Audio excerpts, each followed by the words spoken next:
Wazazi wanaotutizama hapa unawaambiaje? Wazazi wanaotazama, mimi nawaambia kwamba hakuna mfadhili wa dini zaidi ya mwenye dini. Sawa. Yani wenye dini sisi sote. Sawa. Lazima tuwatazame walimu wa madrasa.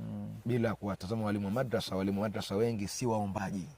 Walimu waweza kuwa na shida, lakini ima akaondoka madrasa akiwaacha vijana hawana ufanisi wa kusoma, kwa sababu hawezi akaa pale anadaiwa sabuni, anadaiwa chai. Sawa. Kuna wakati anaweza akasacrifice akaacha pale akaenda akahangaika.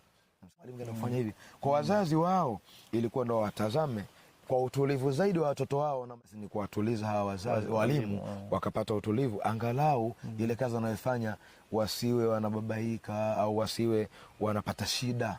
Jamii ndo sisi. Sasa hivi mwalimu, nikwambie kitu kimoja, kupata hata wale wazazi kienda kulima akasema na huu mhogo mpelekee mwalimu wako, sio sana, nadra sana kupata kitu kama hicho. Anishapotea. Nimekwenda kununua samaki, pengine kanunua wiki nzima, basi hawa siku moja mpelekee mwalimu wako. Sio kakata ndizi mbili, machana mawili, haya mpelekee mwalimu wako. Si sana haya. Na mimi wanayasema nikipata platform kama hivi. Ndio. Ikiwa walimu hawajasema wenyewe, hakuna wa kuwasemea. Lakini ikiwa hawajatetewa, hakuna wa kuwatetea. Kwa hiyo haya ni mambo ambayo wanahitaji wazee wayatazame sana, na wanapotoa hawajapoteza. Unapotoa kwa mtu ambaye anaisogeza dini mbele, wewe umefanya jambo moja kwa mengi.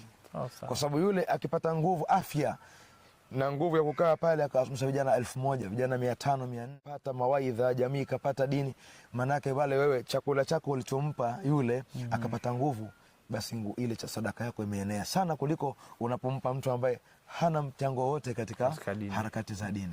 Kwa watu wa kutazamwa ni walimu, maimamu, mashekhe, kwa sababu wana watu wengi. Chako wewe kimoja kinapiga kwa wengi, sio tu yule uliyempa. Hiyo umetufundisha hiyo. Hiyo na mimi naichukua hiyo.